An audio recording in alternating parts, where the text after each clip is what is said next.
back to the Minny Weekend. I'm your host, Jack. Get into it, Minny. Man, a couple quick reactions to this. Drinking the podcast, what did we go with tonight? We went with Olipop's Cherry Vanilla. And my first thought is it's lighter than I thought it was going to be. Excuse me. I thought it was going to be a little bit thicker. I thought the vanilla was going to give it more of like not tougher, but like a thicker texture, similar to like a float or something like that tastes. So I like that it's lighter than I originally thought it was going to be, but it doesn't really have that cherry flavor that I usually really like. So yeah, some of you might be wondering, Jack, what is Olipop? Olipop combines, they are essentially a healthy version of pop or soda. They combine the classic soda you know and love with prebiotics, plant fibers, and botanicals to support your microbiome and your digestive health. Finally, a refreshing soda that's actually good for you.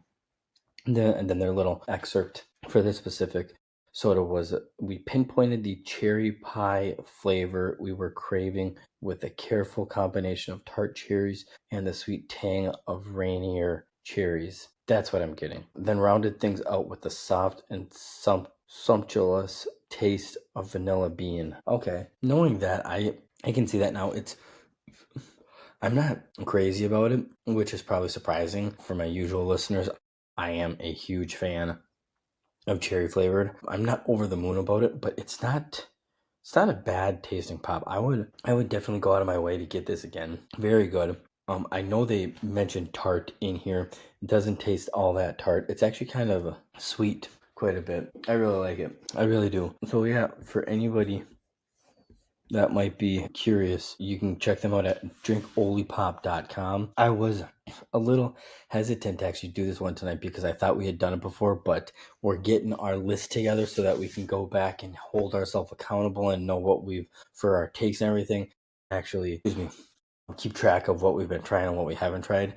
And I thought I'd try this, but we tried strawberry vanilla, not cherry vanilla. So what was that for you guys tonight? So yeah, like I said, drinkolipop.com. You can find them, on social media, Instagram, Facebook, X, LinkedIn, Pinterest, and TikTok. You can find out a lot about them. You can learn, what they put into them, their sustainability, where you can find them, flavors, variety packs, all that kind of stuff. You can find out where you can buy them as well. But yeah, like I said, overall, solid pop. I wouldn't necessarily put it in the top echelon, but I think for a soda that I would go out of my way to get again, that I'm not crazy about, I think let's go 7.4. 7.4 seems like a safe, good spot for this cherry vanilla. Solid. It's not unbearable for those that maybe don't like the cherry taste. I would say go check this out. It does have more of that traditional, like they said, cherry pie taste rather than your like maraschino cherry or like cherry Pepsi or anything like that. So like I said, go check them out. Olipop.com, Facebook, Instagram, X, LinkedIn, Pinterest, and TikTok. So with that, we are getting pretty damn close to August, which means we actually have some Tommie Town to discuss with you guys this week. Gosh, get out of my way. Thank you. All right. So first things first.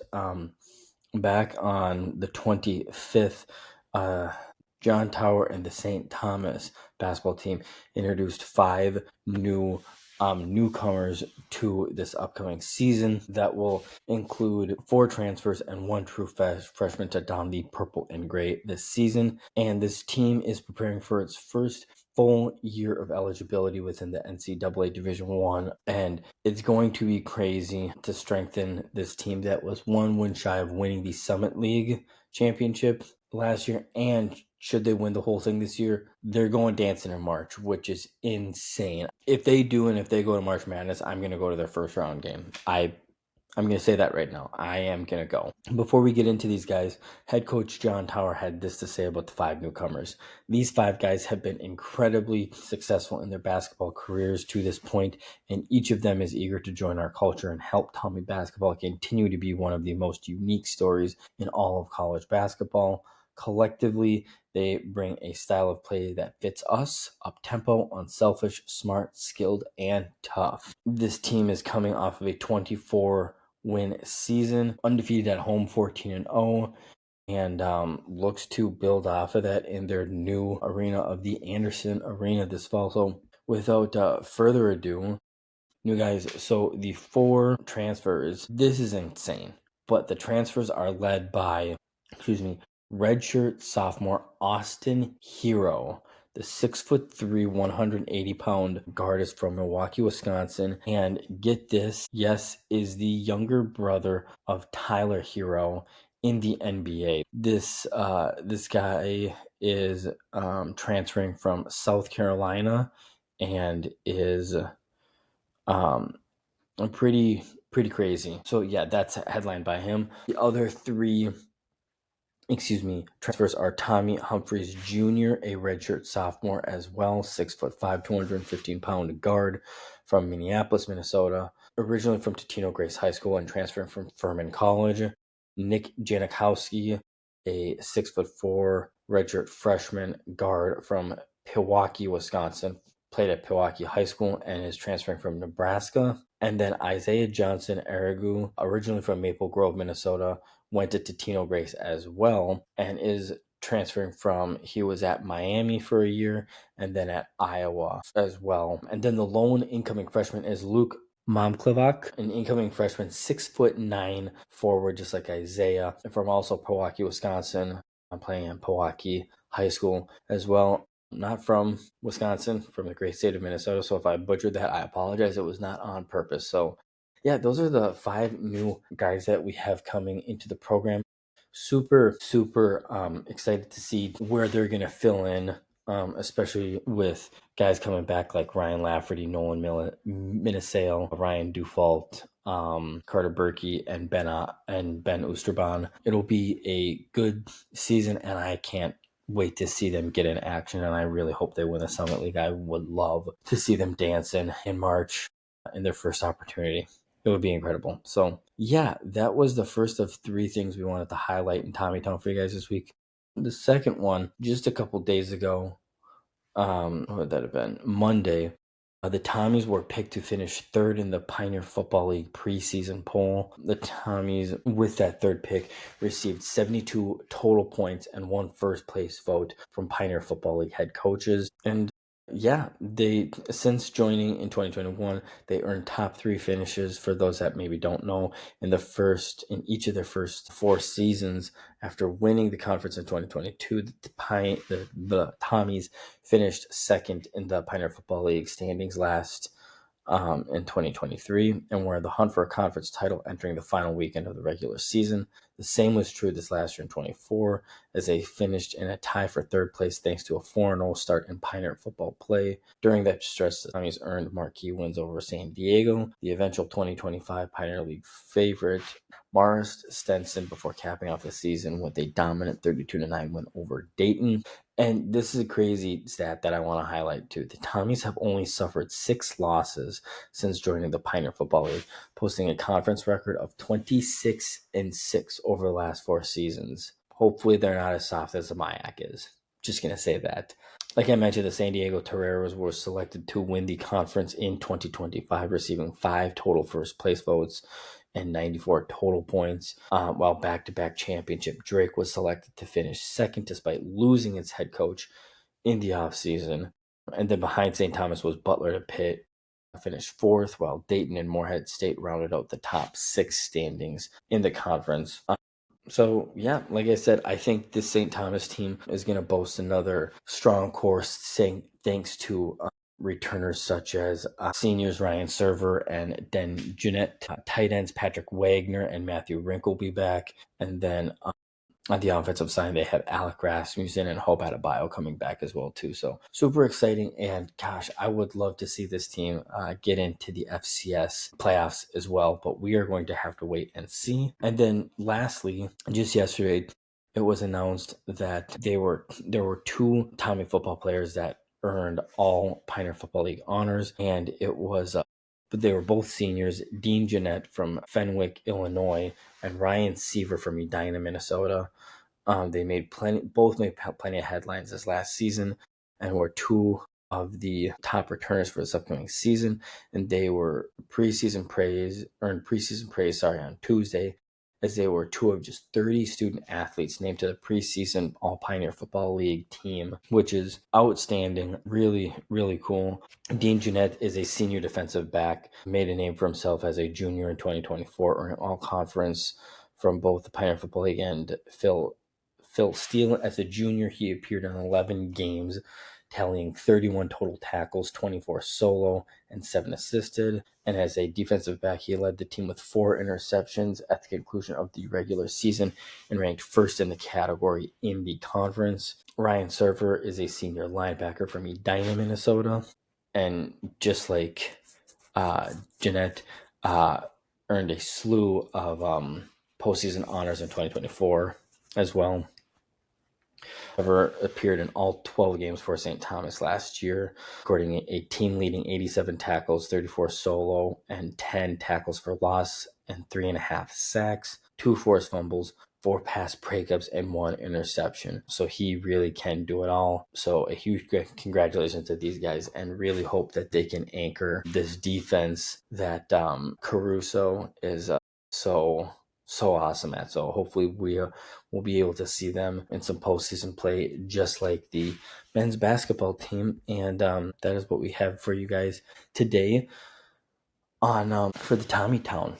So now for everybody's favorite part of the podcast, mini week and bets. So this week I'm going to start off with it so I don't forget. I am not a financial advisor. So all of these bets we're about to give you guys for this week, are my opinions based off of homework I've done and research I've done as well. I am not liable for any losses, just like I will not come after you for any of your winnings. Do with these picks what you will. Also, if you have a gambling problem, please call 1-800-GAMBLING and they will get you the help you need. So with that, let's just jump right into it. Last week had almost a perfect week. The LA Angels money line -110 over the Mariners did not hit. They ended up losing 2-4. However, the Blue Jays money line of +120 over the Tigers did happen, as they won 11-4. The LA Sparks beat the Connecticut Suns by at least 6.5 points, being 101-86. And then the Seattle Storm dispatched of the Chicago Sky by well more than 9.5 points, as they won 95-87. So a 3-1 week, putting us at 28-23 all time. Now got a little bit of a bump up, hitting just under 55% at 54.9%. We always look ahead and are going to bounce back. Our first one we like is, let's get up here. So Cincinnati -1.5 run line over the Atlanta Braves. Here's the thing. Atlanta hits .233 on the road, and Acuna is hurt. The Reds are batting .255 against right-handed starters.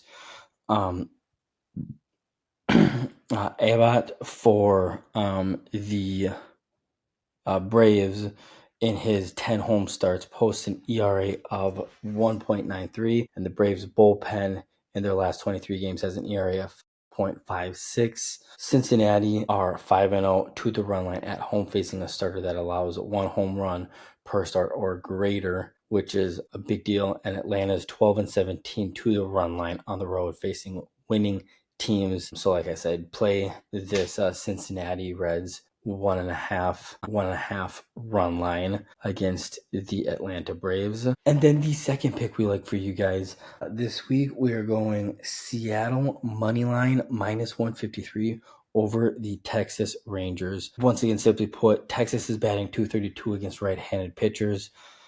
Kumar Rocker for the Rangers in his 7 road starts has an ERA of 9.91. Meanwhile, Kirby for Seattle in his 5 starts has an ERA of 3.38. Rangers bullpen in the last 6 games, ERA of 4.5.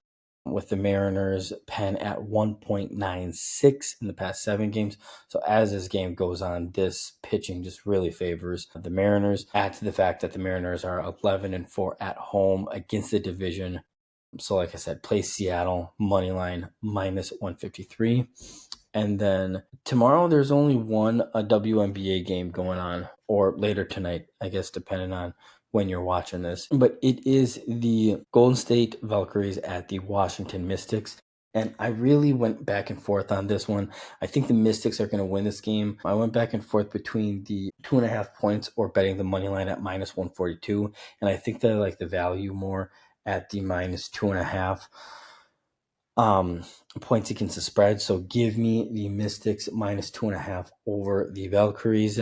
The thing right now, I know the Mystics sit at a perfect 500, 13-13 for the year with a record of 9.5 at home. Fifth straight game for Washington that they've gone 2-2 in this homestand, and they're coming off of that dominant win over the Chicago Sky. Meanwhile, Golden State is coming off of a terrific road win in Atlanta, beating them 77-75 in a game a lot of people thought they had no reason to even keep it close. But for me, the bottom line is, or the key to this game is ultimately the ability of the Mystics to impose their will in the paint. The duo of Kiki Irifen and Shakira Austin should be able to get exactly what they want near the rim in this offense. So I expect the Mystics to win and cover the spread at home against the Valkyries, as I should bring them back down to earth. And that's usually where we end it. However, this week it's not. Tomorrow, Thursday night, the 31st, we have an NFL game. I know it doesn't count for much. It doesn't even go against these guys' preseason record, but it's a Hall of Fame game. And if it's an NFL game that you can bet on, you bet your ass we got picks for you guys here. So we got 5 picks for you guys this game. We got 2 picks on tomorrow night's Hall of Fame game between the Detroit Lions and the Los Angeles Chargers. The first one, the over-under right now is set at 33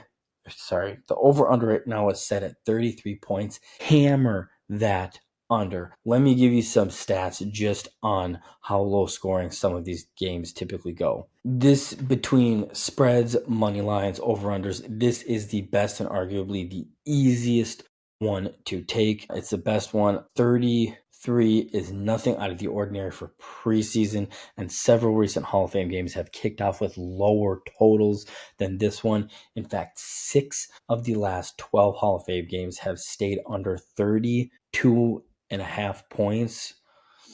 Not one has reached the 40-point mark since 2013. Once again, this game doesn't count for anything, so it's more or less just unproven rookies, young guys that are trying to earn backup spots and things like that. Like I said, the Chargers lost 16-3, 13-9. Very, very low scoring. Obviously, Justin Herbert, Jared Goff are not going to be seen in this game. DJ Ukulele for LA is obviously going to get a lot of reps. He wasn't great in college.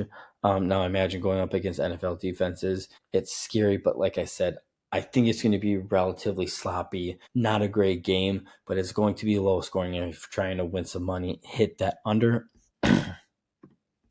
And then the last pick that we have for you guys is the Lions money line at minus 112. Again, this game really doesn't mean too much to either of these teams. It's going to be more or less something fun for them to do. Get back into the swing of things, play somebody that's not their own defense or their own offense. But with everything in mind, I think I like the Lions a little bit more in this game, despite not a ton of starters going to be in the game. Detroit's practices, I've been hearing, have been extremely physical to the point where players have been asked to leave and been reminded to tone it down a little bit since they're beating up their own teammates. Expect the Lions to at least be flying to the ball to stuff the run here instead of being bothered with the -1 or anything like that. Just give me the money line, Lions minus 112. So in recap, we got the Cincinnati Reds -1.5 run line over the Atlanta Braves. The Seattle Mariners money line 153 over the Texas Rangers. The Washington Mystics to take down the Valkyries against the spread -2.5 points. And then in the first NFL game of the season, Detroit LA Chargers under 33 points, and the Lions over the Chargers money line -112. So that is what we have for you guys for Mini Weekend Bets this week. Now to our good friends over at UNRL. They just got done this last weekend with putting on a really, really cool showing with some of their apparel and stuff at the 3M Open. I'm still a little bit salty and still a little bummed out that they didn't choose to put some of that sweet looking 3M merch on their website. You had to buy tickets and be physically at the 3M Open to be able to buy it. Super, super sad, but life goes on. But yeah, tonight we've worn them both before, but we got the UNRL Legacy snapback in the khaki color. Really nice. A black line down here, or black string down here, kind of holds everything in place. Just kind of clean, simple. Honestly, probably one of my favorite hats of theirs. And then, like we've mentioned too, like every single one of them, breathable, really good material. And then, I'm not kidding you guys, the sweatshirt I'm going with tonight is arguably not just one of my favorite sweatshirts of theirs, but one of my favorite sweatshirts I have ever owned. It's their Elevation hoodie, and it's their eucalyptus color. It is awesome. It's got kind of like, I don't even know if it feels light. It feels a little heavy so that like you're protected from wind, everything like that. They have pockets on the side that you can zip up, you can zip them down to put your hands in them, to put stuff in them. Wallet, phone, you can zip them up to make it look just a little bit more clean. And I actually have the matching shorts to this too. Super comfortable too. You can wear them for almost anything. But yeah, like I said, it is a hoodie. I know I typically don't wear my hoods up too much in the podcast, but hoodie, like I said, super, super comfortable. I actually have an Elevation hoodie, Vikings, from their drop last year. But yeah, like I said, if you guys haven't, I urge you, go check them out. Unreal. UNRL.com. You can find them all over social media: Facebook, X, Instagram, LinkedIn, or TikTok. And as a reminder, if you go into the link in my YouTube video I post for the podcast, you will get $15 off your first order, and you will accumulate points from that order as well. And the more points and the more points you accumulate, you can get as little as $10, as many as $50 off your future purchases. Then on top of that, you can do things like, if you like them and follow them on social media, if you leave reviews and certain things like that, you can get more points, which is really, really cool. So go check them out. If you guys have a favorite, let me know what your favorite is. Let me know what we should try out next. Yeah, just like always, can't say enough great things about this company. They do a lot of great work within the state and with just everything in general, but also put on amazing, super comfortable, top of the line athleisure material. So go check them out. Moving on really quickly, I know we don't talk about the Twins a ton on the podcast. We mainly kind of address them when we get questions, or when postseason starts to heat up and they're in the hunt for maybe a playoff positioning. But what the fuck, Twins? Or maybe better off, what the fuck, poll ads? Like, I may not know a ton about MLB baseball or how baseball is operated, because each sport is operated a little bit differently.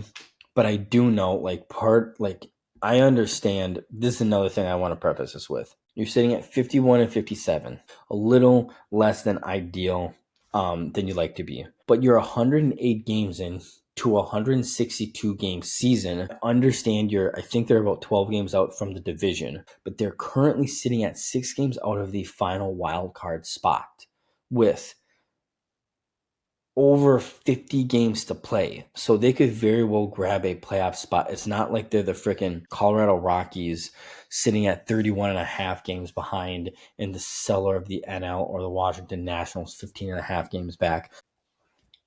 With them not being completely out of it, I don't understand why they're literally trading all of their good pitchers. First, they traded both Paddock and Dobnak, not just to anybody, but to the frickin' Detroit Tigers, of all people. You get Enrique Jimenez back, which, after reading into him a little bit, is, he's got real prospect potential. But at the same time, it's like some of these guys, like these these pitchers are two of the better pitchers in your bullpen, and you just up and, hey, see you guys. Talk to you later. And then on top of that, earlier today, they send, who was the other one? They send Johan Duran, who is regarded as like not just the best reliever on our team, but one of the best relievers in the game. Now, I understand, again, they get a couple more prospects and they moved off a couple $1 million to get rid of these guys. But, like, what are you doing? Like, if they wanted any chance to make a playoff push, they needed these types of guys. And on top of that, they're already in talks with the Astros and a couple other teams about potentially trading Carlos Correa. I don't fucking understand it. Again, they are not completely out of playoff positioning. And I was actually reading something interesting. I couldn't find it before getting on here, but the Twins had some crazy, really bad home record in 87 when they won the World Series. They had a really bad home record, and they went into the playoffs as a wild card team with not a very great record overall, anyways. And they went on to win the whole fucking thing. So it's like, I don't understand it. So yeah, thought we'd just briefly talk about them and the fact that the Poleheads, they just need to fucking sell the team already. Get somebody else in here that has half a brain and can start constructing this team. And yeah, another thing before we move on that I want to bring up. So apparently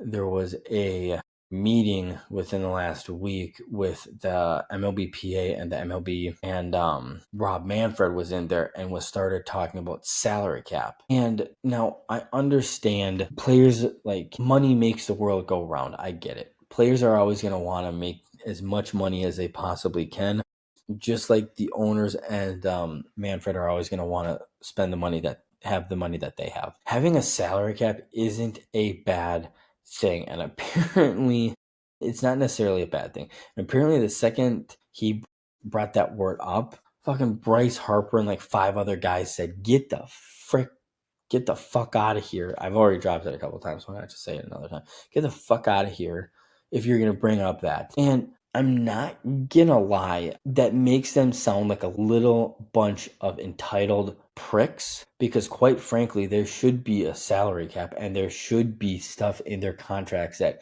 like, stipulations like the NHL, the NBA, and the NFL do. Like, I've talked about it for years, and I don't know that it'll ever happen, but I think it should happen. I think everybody should be on the same playing field. I think the fact that you have teams like the Dodgers, the Mets, the Yankees, Chicago, like some of these bigger Boston, some of these bigger market teams, some of their players are making more than the entire payroll for the Athletics or the entire payroll for the Twins. Like, I'm not saying it needs to be a really small number, but I'm saying there should be a cap so that you're on an even playing field. It's not saying that you can't give, and it can be a pretty big number, and you can have aprons and stuff like that, but I think there does need to be some regulations on this, because, like, why not? The NFL does. NFL has a salary cap. The NBA has a salary cap. I don't understand it. So if there's somebody there, if there's somebody watching this that knows more about this than I do, please help me understand. If there are other professional leagues out there that have salary caps, why is it such a big deal that the MLB doesn't have it? And why would it be such a bad idea if they did it? That's my quick rant on that. And now getting into our our first and only question of the day, and it was from our good friend on YouTube, Jimmy Chino, and he wants to know, Jack, despite the Wolves not making any moves this offseason, do you feel they got better? Or thank you for your question, Jimmy. If I'm being completely honest, I really do think we got better. And I think we got better in a variety of ways. I think we got better in the stance that I think a lot of people need to realize Anthony Edwards is still, he's like 24 years old. So he's only going to get better from last year to this year. I think by not giving up guys like Jalen Clark, Rob Dillingham, Terrence Shannon Jr. to try to get a Kevin Durant, yeah, it would have been nice to get him. But not leveraging your future players like those guys. All 3 of those guys kind of showed out in Summer League and showed what they could do if they were given more minutes, which I totally anticipate them doing. But on top of that, guys like Dante DiVincenzo and Julius Randle now having a full year under the system, if they can click and if they can gel and get off to a hotter start, they have the potential to be a top 2 or 3 team in the West and a top, 2 or 3 team in the league as well. And with that, I just thought we'd take a quick look at some of the teams that were ahead of us in the West in terms of the Western Conference. So first and foremost, you have the Oklahoma City Thunder. This last year, they finished first. Didn't really add anybody, didn't really lose anybody, but what they did was they locked up SGA, Williams, and Chet, and they locked them up for, I believe, starting next year for like the next 3 or 4 years, I think it is. You got to give them their flowers. They won the entire thing. They're definitely going to be one of the favorites to win the entire thing next year, barring injuries. It's going to be tough to beat them, but we beat them last year. Shouldn't think we can't do that again. You got the Houston Rockets, who finished second last year. It's going to be hard for them to do what they did last year or get better, even though they added guys like Clint Capella, J.D. Davidson, Dorian Finney-Smith, but then Kevin Durant. But again, I still stand by the whole reason for getting Kevin Durant was to pair him with Jalen Green. Now that you don't have Dylan Brooks, now that you don't have Jalen Green, now that you don't have Cam Whitmore, and you have an aging Kevin Durant, who, mind you, as great as he is in his older age, he's shown to have kind of a slight decline, but also being injury prone. So again, I'm not saying they're not going to be a top team. I probably, if I had to guess right now, and we'll get into this specifically, I could see them more kind of around that 4-5 spot next year. But yeah, and then the Denver Nuggets, who finished, or no, the Lakers. The Lakers are the easy one. The Lakers finished third, and for them, they really didn't lose anybody all that big, but they did add DeAndre Ayton and Marcus Smart, which, again, older guys. Ayton's not going to be able to stay healthy. He's not going to be able to do much in there. And the Lakers are going to be in a position in the middle of the season where they're going to have to trade or try to get some old guy that's not currently playing to come in and try to help LeBron and Luka out. And again, I would probably see them as like at the highest 4, maybe lowest 7 team in the playoffs next year. And then you have the Denver Nuggets, who finished 4th. And if I'm being completely honest, the Denver Nuggets had kind of an interesting offseason. They lost Michael Porter Jr., which is going to suck for them, and Dario Saric, but they added Bruce Brown Jr. They signed him back. Cam Johnson, who will be solid for them. Tim Hardaway Jr. will be solid. And Jonas Valanciunas, they got him as kind of a backup to Joker. But it'll be interesting to see what this team does. I think they will be a top 4 for sure, maybe drop into that 5 seed. But Jokic is a year older. Porter Hardaway Jr. is a year older. Jonas Valanciunas, he's supposed to be a backup, but he's not a young guy. It'll be interesting to see what this team does. They're bringing back a guy like Russell Westbrook too. He's a year older. So I don't know where I see this team. And then even the LA Clippers. Let's take a look at the LA Clippers here. They added Bradley Beal, John Collins, Brook Lopez, and Chris Paul. That may sound super fun, but let me go down this roster for you guys here. And again, these guys are talented that I'm about to name off, very talented. But be mindful of the ages I'm telling you. Chris Paul, 40 years old. Brooks Lopez, 37. Patty Mills and Nicholas Batum, both 36. James Harden, 35. Kawhi Leonard, 34. And then Bogdan Bogdanovic and Bradley Beal, 32 years old. Bradley Beal has already shown signs of decline. Chris Paul has shown signs of decline. Brooks Lopez, I don't know. James Harden, Kawhi Leonard, those guys can clearly ball. But they're older now, so they're in positions in their careers where if they get injured, it's not just going to be a quick fix. They're going to be out for a while. I think this team is going to take a step back. Finishing 5, I could probably see them somewhere in that play-in tournament, maybe somewhere between 6 and 10. So again, in conclusion, answering your question, Jimmy, I see us as just as good as anybody else. It's going to be hard to dethrone the Thunder because we've talked about it a lot on the podcast here. Once you're the champs until somebody beats you off. But the Minnesota Timberwolves have just as good a chance as anybody to finish 1, 2, or 3 in this conference.